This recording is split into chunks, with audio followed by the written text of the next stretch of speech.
Disclaimer: this video is based on a real story shared by a Reddit user. Some details may have been changed or dramatized for entertainment purposes. Viewer discretion is advised. I never thought I'd be the kind of guy to keep tabs on someone I loved. But when the late nights at work started happening more and more often, and the excuses felt a little too rehearsed, I couldn't ignore that pit in my stomach any longer. It wasn't just the overtime or the team dinners. It was the way she started hiding her phone, the way she'd get snappy when I asked simple questions like, "What time will you be home?" Something had changed. So one evening, when I asked her, calmly I might add, about her recent schedule, I got hit with mockery instead of answers. She laughed, rolled her eyes, and sneered. "Are you keeping a spreadsheet of my schedule now?" Pathetic. That word stung. Pathetic. She said it like I was the villain for caring, for noticing.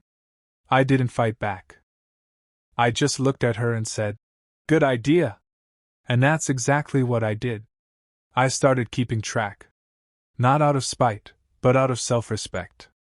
I needed to know if I was crazy, or if my gut was actually right. Hotel charges that didn't add up, Uber rides that ended nowhere near her workplace, unexplained gaps in her story. I wasn't looking to trap her, I just wanted the truth. Months passed. I kept everything quiet. I acted normal. Smiled when she came home late.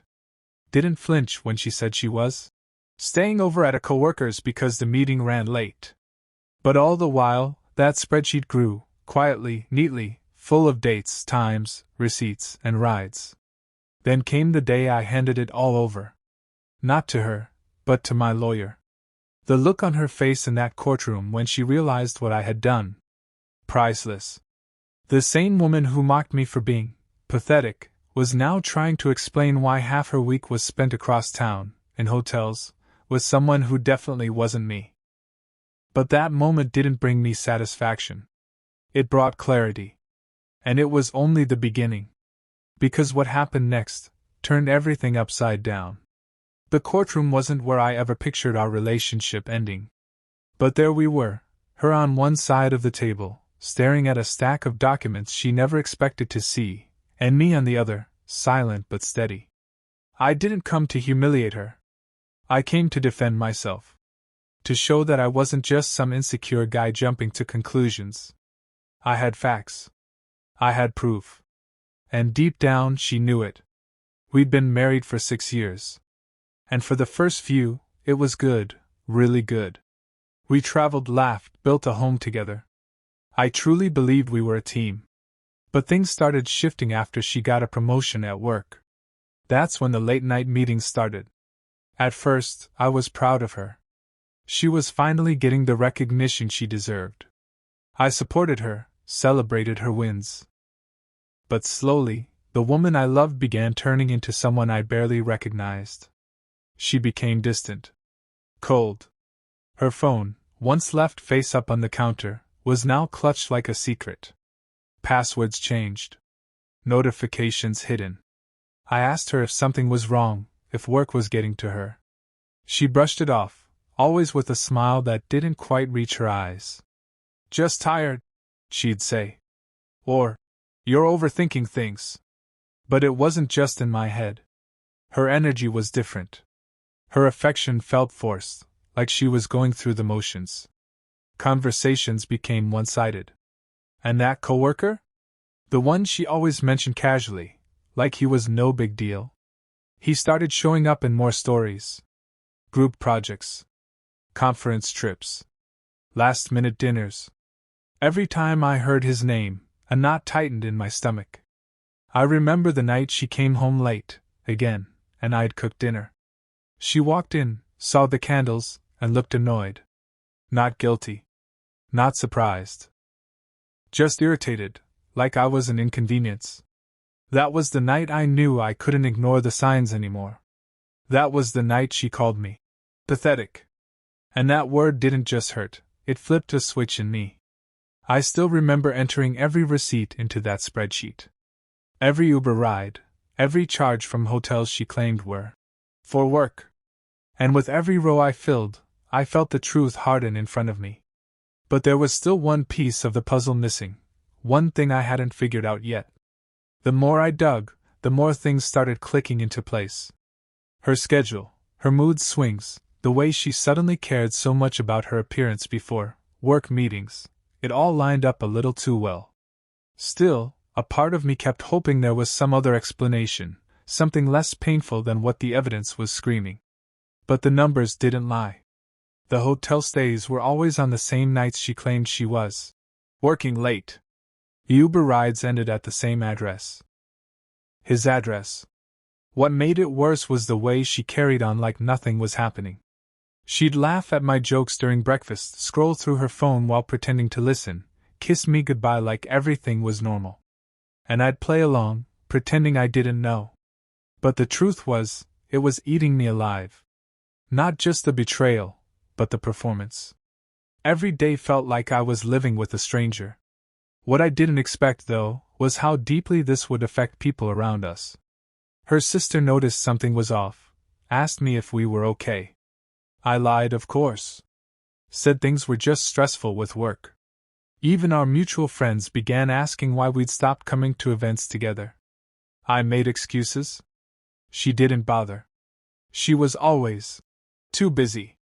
It's like she was slowly disconnecting from our life, replacing it with something, or someone, else. And then came the slip-ups. A forgotten lie. An Uber ride charged to our shared account. A missed call from a number saved under a fake name, but with a voice I'd heard before during one of her conference calls. I started noticing the patterns. She was getting reckless. Maybe she thought I wasn't paying attention. Or maybe she didn't care anymore. I even reached out to a mutual friend who worked at her office, carefully, without making it too obvious. All I asked was whether she and that coworker spent a lot of time together. The silence on the other end of the call said more than words ever could. He didn't deny it. Just said, "It's not really my place to say." I realized then that everyone else probably knew, before I did. They saw it happening in real time. While I was still hanging on, still believing in her, they were already watching the slow unraveling of our marriage. And the worst part? I wasn't even angry yet. Just numb. And still trying to understand why. There was one night that changed everything. It wasn't explosive. No screaming match or dramatic reveal. It was quiet, eerily quiet. She came home late again, past midnight, heels in her hand, eyes glassy. I was sitting in the living room, lights off, just waiting. She didn't expect to see me there. For a second, her face froze. Like she got caught mid-lie and didn't have the script ready. But instead of talking, I just stood up and walked past her to the bedroom. I didn't ask where she'd been. I didn't need to anymore. That silence said more than words ever could. She didn't follow me. No explanation. No fake excuse. Just silence. And that's when I knew we were already done. She just hadn't said it out loud yet. But I wasn't done, not with finding out the truth. Over the next few days, I went deeper. I checked old calendars, email confirmations, anything that could give me the full picture. What started as a hunch had now turned into a timeline, a painfully clear one. Every late meeting, every overnight for work, every fake story was lined up next to proof that said otherwise. And the more I looked, the clearer it became. This wasn't a fling. It had been going on for months. They had a routine. A pattern. This was a second life. I even found a hotel loyalty account in her name, points stacked up from nights she never told me about. There were Uber receipts showing drop-offs at the same apartment complex over and over again. It was his place. No doubt about it. I had his name now. His address. Even his LinkedIn. He wasn't just a coworker, he was her escape plan. The tension kept building inside me, like a storm that had nowhere to go. I was walking around pretending things were normal, while carrying the weight of a truth too heavy to say out loud. She still smiled at me over coffee like we were fine. Still asked if I could pick up groceries, like nothing was falling apart. What she didn't know was that I had already talked to a lawyer. Already handed over the spreadsheet. The documents. Everything. I had stopped hoping for an explanation. I was preparing for the end. And then, right before the court date, something happened, something that changed the game entirely. But I wasn't the one caught off guard this time. The court date was only a week away.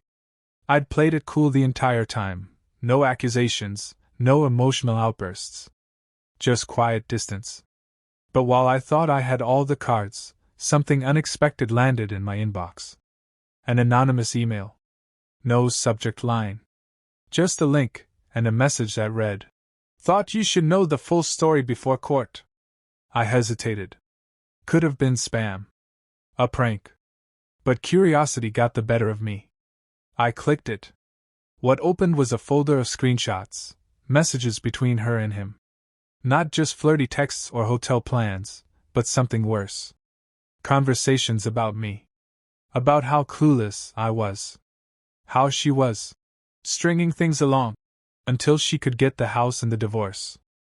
And then I saw it, him asking if she was sure she could manipulate the court to make me look unstable.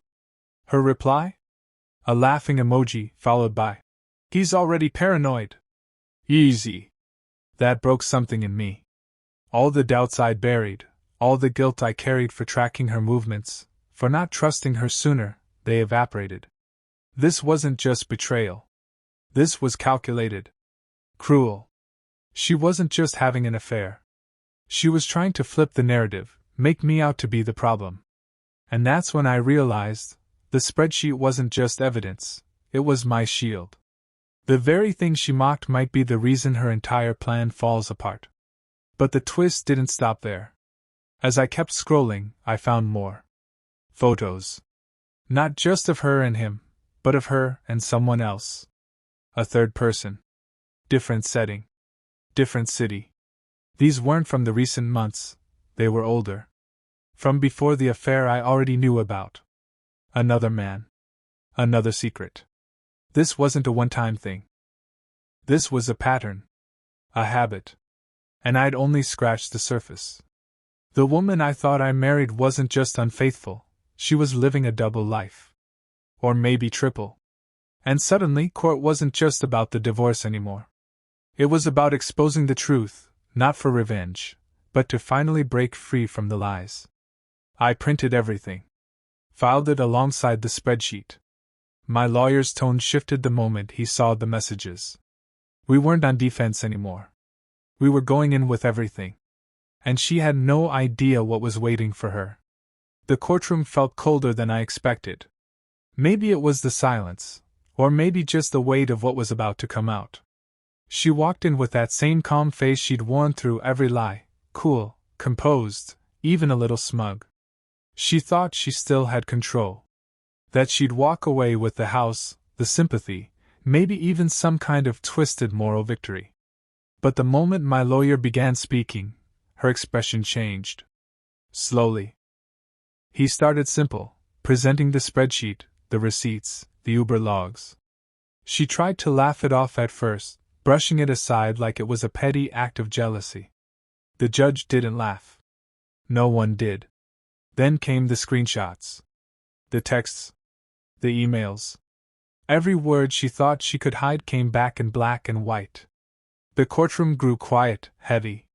She shifted in her seat, clutched her lawyer's arm, whispered something. And then we dropped the final file. The second affair. The older photos.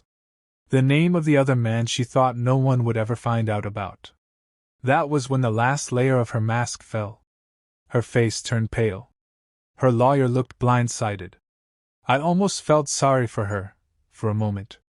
But then I remembered the messages. The laughing emojis. The way she planned to twist the truth.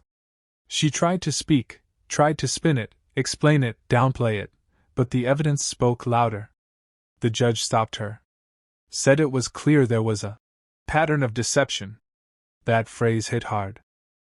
She wasn't just cheating, she had built her entire life around a lie. The property settlement she expected? Gone. Alimony? Denied. The court ruled in my favor. Every bit of it. But just when I thought it was all finally over, the twist came. Outside the courtroom, as we were packing up, her coworker, the one she had the long affair with, showed up. Not for her. For me.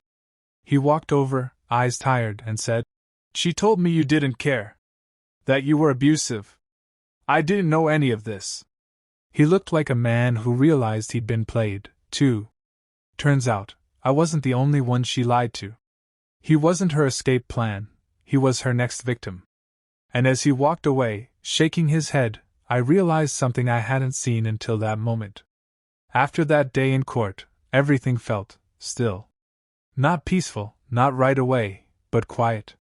The kind of quiet that comes after a long storm. I didn't feel victorious. There was no celebration, no big moment of revenge. Just relief. I walked out with the truth, and sometimes that's all you really need. The lies had finally lost their power. In the days that followed, I started putting my life back together. Small things at first. I changed the locks. Closed the joint accounts. Took her name off everything that mattered. I deleted old photos, packed up the reminders. Some things hurt more than I expected, others not at all. The hardest part was letting go of the version of her I thought I knew. The woman I married didn't exist anymore. Maybe she never did. Her coworker, well, her ex, I guess, never reached out again after that day. But I heard through a mutual friend that he left the company a week later. Apparently, once the truth came out, she lost more than just the case. She lost her reputation, too. Word travels fast, especially when someone's been living two different lives. As for me, I took a break. From everything. From dating, from explaining what happened, from trying to make sense of it all. I needed time to understand how I got here, and how to make sure I never ended up in that place again. I went back to doing things I'd stopped doing during the marriage. Hobbies, seeing friends, just enjoying my own space. And honestly, I started feeling like myself again. One thing I learned is that trust isn't something you just hand out. It's built slowly, and once it's broken, it changes everything. But that doesn't mean you stop trusting altogether. You just learn to listen to your gut. To pay attention when something doesn't feel right. Not out of paranoia, but out of self-respect. I also learned that being the quiet one doesn't mean you're weak. I didn't yell. I didn't beg. I didn't stoop to her level. I gathered the truth, stood my ground, and let the facts speak for themselves. So if you're ever in a situation where something feels off, don't ignore it. Don't let someone make you feel crazy for noticing. Sometimes, keeping a spreadsheet isn't petty. It's survival. And in the end, the truth doesn't need to shout. It just needs to be heard.